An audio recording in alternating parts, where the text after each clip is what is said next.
ये कुंती जन्म लेते ही अपने मामा के घर चली गई, वहां इनका लालन पालन पोषण हुआ। इनके मामा का नाम था भोजराज कुंती, तो भोजराज कुंती से ही इनका नाम कुंती पड़ा। फिर जब ये थोड़ी बड़ी हुई, युवती हुई, तो एक बार इनके घर पे दुर्वासा ऋषि आ गए। इन्होंने खूब उनकी बढ़ चढ़ करके दौड़ दौड़ के सेवा करी, तो दुर्वासा ऋषि प्रसन्न हो गए। कई बार जब हम संतों की सेवा करते हैं, अचानक उनके हृदय से कई बार आशीष निकल जाते हैं, तो दुर्वासा ऋषि ने भी इनको आशीर्वाद दे दिया कि तुम इन देवताओं को जब भी पुकारोगे तो इनके समान तुमको संतान की प्राप्ति हो जाएगी।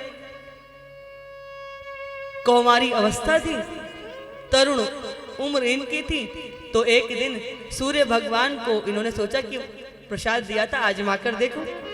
आजमा करके देखा, सूर्य नारायण भगवान को पुकार दिया, तो उस कौमारी अवस्था में उनको पुत्र प्राप्त हो गया। तो अपने पिता की उस लाज को बचाने के लिए अपने ममत्व का गला घोंट करके एक पुत्री होने के धर्म को निभाया था कुंती ने। पांडु रोग यानी कि पीलिया रोग से ग्रसित पति की सेवा करके, उसके पगों का अनुगमन करके एक पत्नी होने के धर्म को निभाया था कुंती ने। भरी द्युत सभा में जब द्रौपदी के शील को नष्ट करने का दुस्साहस किया था दुर्योधन दुशासन ने, तो अपने पुत्रों को युद्ध की भूमि की ओर प्रेरित करके एक सास होने के धर्म को निभाया था कुंती ने।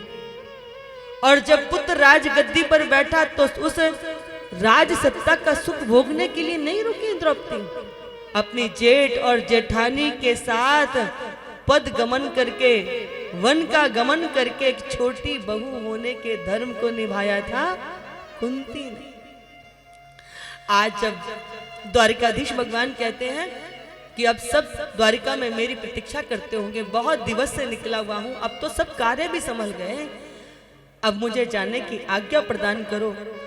तब सब द्वारिकाधीश को विदा कर रहे हैं, तो प्रसन्न होकर के द्वारिकाधीश सबको कोई ना कोई वस्तु प्रदान कर रहे थे।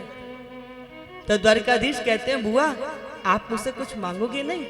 कुंती जो है भगवान श्री कृष्ण की रिश्ते में बुआ लगती है, तो क्या कहते हैं, बुआ आप मुझसे कुछ मांगोगे नहीं? तो कुंती कहती है कि जो मैं मांगूंगी वो आप मुझे दे नहीं पाओगे। द्वारिकाधीश ने कहा, भैया ऐसा ही संसार में क्या है जो मैं किसी को दे ना पाऊं?